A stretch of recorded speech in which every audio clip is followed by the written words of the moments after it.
Hey, how about it, race fans? Richard Allen of motorsportsreport.net coming at you with some early season dirt late model observations that I've made. We're still very early. We're not even to the end of February yet, but we have gotten a nice little sample size of kind of what we might expect to see throughout the upcoming year. And so I thought I'd just, instead of writing these, I thought I'd just go ahead and make a little video to describe what I've seen so far. I mean, up to this point, we've had two different weekends with the World of Outlaws Late Model Series, the Sunshine Nationals at Volusia Speedway Park, and the just recently concluded Dirt Car Nationals, which of course some some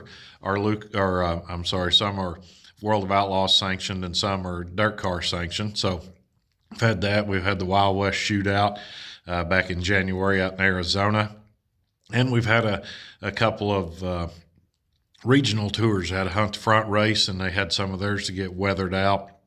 And we've had a couple of Southern All-Stars. So we're starting to get a nice little sample size of what we can expect to see. So let's just go ahead and see what I've observed so far. And first of all, my first observation is Nick Hoffman, now the World of Outlaws favorite to win the championship. Man, he surely looked good down at Volusia, especially over this past weekend, picking up some wins, coming out of there with the big Gator Trophy, which he has a lake full of Gators when you take into account all that he won with the modified back there over the past several years.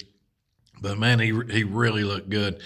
Just on a couple of those features he won, just absolutely dominating some of those races. So and at least from an early season observation, Nick Hoffman looks like the guy who we ought to be looking at perhaps as a favorite. He's not been driving a late model that long, relatively speaking, compared to some of the other guys like, say, a Bobby Pierce or a Ryan Gustin or even a Tyler Erb, a younger guy.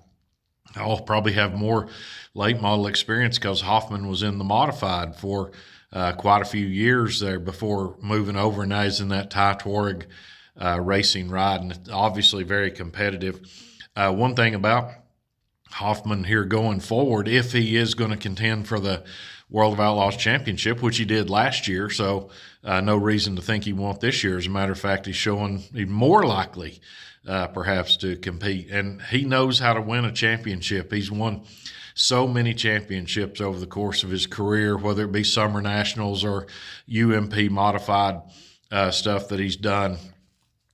Like I said, he's got a pond full of Gators that he's collected down at Volusia, but just otherwise, he's got a bunch of trophies from all the modified feature wins, from all the modified championships.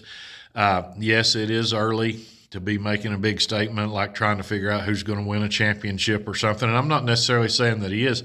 I'm just saying that he's definitely going to be in the mix. But I think we knew that coming in. But now that's been reaffirmed. And then speaking of which, the defending champion, Bobby Pierce, we weren't seeing what we normally see out of Bobby Pierce early in the season. He did pick up a win out there in Arizona in the Wild West Shootout, got a nice win there. But what we pick up on him early, and Volusia's not always necessarily been his best track anyway, but he was struggling in the early parts of the night. He was not qualifying up at the front where we're so used to seeing him. Usually if it's a World of Outlaws race or just any race that he's entered in, you always expect he's going to be right there very near the top of the chart when it comes to qualifying. And he wasn't doing that, which was kind of, in a sense, sort of burying him in heat races. And he was having to struggle through those, even had to come through a B main or two down at Volusia. But he was fast once the feature started. And, of course, that's always the key, but you can't bury yourself. You can't be starting 16th or 14th or something like that and expect to win a whole lot of features, especially the way it is now with everybody so equal competition-wise. I have a feeling about Pierce, which, again, he wasn't terrible. He had podium finishes. He had top fives. He ran very well in the features. But what I would expect to see from Pierce going forward as the schedule starts to play out, it starts to move toward those Midwestern tracks where he's so good. I would expect him to get back on top where we're used to seeing him. This is a guy who almost routinely wins 30 late model features in a year, and he's gonna do something like that again this year. Again, I think Nick Hoffman is going to give him a run for his money, may even beat him to the finish line when it comes to the championship. But we know what Pierce is. We know how good he is. So I expect to see him back to his old self before too much longer. Now, some other World of Outlaws contenders, and an interesting thing that's going to come up here this weekend. The World of Outlaws are going to go to Hendry County, which way down in South Florida, which they've never been to before. But at the same time, the Lucas Oil Late Model Dirt Series is going to be kicking off their season. So if there was any doubt about who's going to run this series or who's going to run that series, those questions are going to get answered this week, because you can't do both. Lucas Oil is going to be at All-Tech Raceway up in kind of northern Florida, and the World of Outlaws at Hendry County way down in South Florida. So you can't do both. And so if there was any doubt who's going to run what tour, we're going to find out this weekend. But looking at some other guys who are most likely going to run the World of Outlaws, Ryan Gustin. Ryan Gustin is always fast.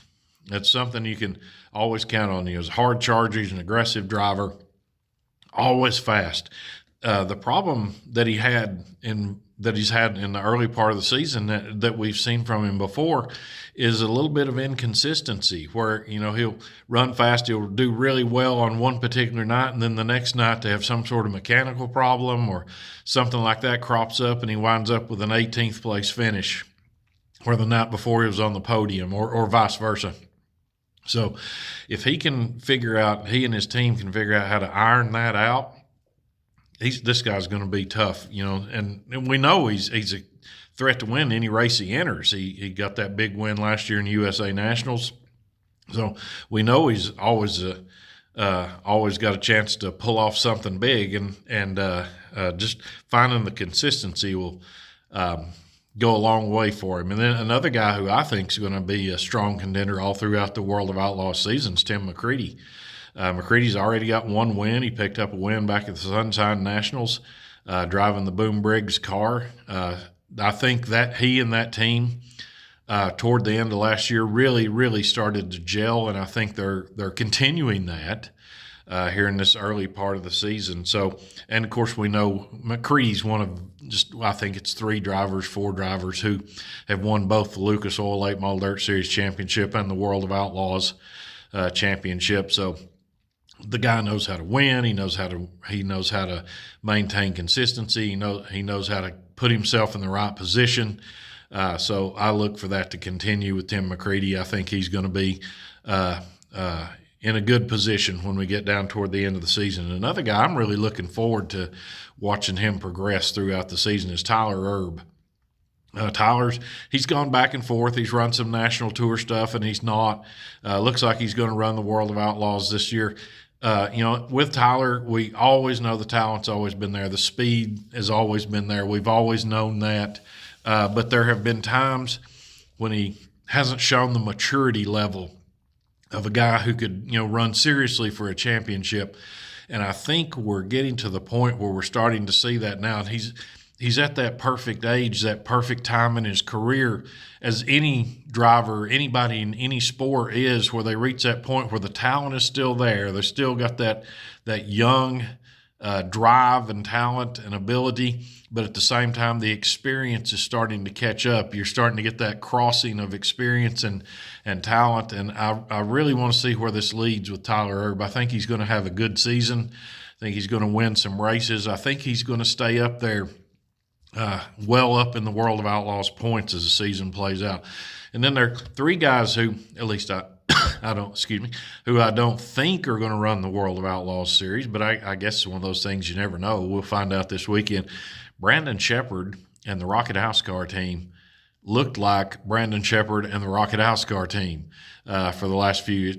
We couldn't say that all last year. There were times last year when they weren't what we expect them to be. They were in the top 10, but we've come to expect over the years that Rocket House Car team to not just be in the top 10. We've expected it on podiums, and we've expected race wins. And of course, Sheppard got the win in the finale of the Dirt Car Nationals, picked up a big check there for that win.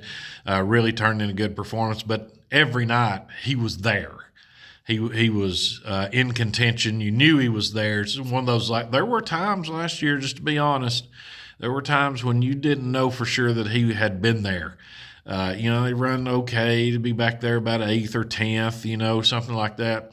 I don't think we're going to see as much of that this year. I think we're going to see podiums more this year. It's more of a rocket-like season that I think we're going to see. Then another couple of guys who at least have announced that they're not going to run, that they're going to run with Lucas Oil. Brandon Overton, he's speaking of guys who starting to look like the old guy. Brandon Overton's starting to look like his old self. He's already picked up, I believe it's 3 feature wins so far, running up front, qualifying well, winning heat races, putting himself in good position. I've got a suspicion that we're going to see more of that from Brandon Overton. Remember back in I believe it was 2021, they had the 4 major features at Eldora that year. They had 2 World 100s and 2 Dirt Late Model Dreams. He won 3 of the 4. Plus he picked up the North-South 100, several other big wins too. Not necessarily predicting that kind of year for anybody. That's a tall order for anybody, but we know Brandon Overton's got the talent. He's in a new situation where he's kind of calling his own shots, and I've always felt like about Overton, that's when he's at his best, when he's kind of calling his own shots and doing his own thing. So we'll see how that plays out, but I suspect we're going to see a lot of him running up toward the front. And then another guy I'm going to talk about who I think is also one of those who's set to have a big season, that's Hudson O'Neal. He's kind of bounced around a little bit over the last 3-4 years. He was in that Rocket House car, won a championship, won the World 100, and then just kind of abruptly left in mid-season a couple years back. And then he's back with SSI Motorsports, but also we saw him in the Wild West Shootout and some other early races driving the K&L Rumley number 6 car and winning races in that car as well. So he's won in both the SSI's regular ride, the SSI Motorsports ride, and he's won with Rumley as well. So, we've always known this guy talented. Second generation driver. We've always known he's going to be always a championship contender, always a race winner. Still at such a young age. There's so much that yet can be accomplished by Hudson O'Neal. And I suspect this year we're going to see some of those accomplishments come to fruition. But anyway, those are just a few early season observations that I've made. Of course, there's a lot more that could be made, but trying to keep this somewhat short. I see we've already run well over 10 minutes, so I didn't mean to go this long, but sometimes you get rolling, you can't stop. But this is Richard Allen of motorsportsreport.net. I'll be starting my at-track observations here coming up soon. I'm going to Atlanta Motor Speedway, or Echo Park Speedway, to watch NASCAR this coming weekend, one of my sons and I. And then my first major dirt late model appearance will be down at Golden Isles in Brunswick, Georgia, with the Lucas Oil Late Model Dirt Series here in a couple of weeks as well. So really looking forward to all that. And, of course, as the season plays out, you got the World of Outlaws coming to Volunteer Speedway in Bulls Gap here close to my home. And they're also coming to Smoky Mountain Speedway in Maryville, Tennessee, again, very close to my home. So be glad for that when that happens. Got a lot of big races around East Tennessee that I can more easily get to than some of these where I've got to drive 3, 4, 5 hours to get there. So anyway, this is Richard Allen of motorsportsreport.net saying I will see you at the track.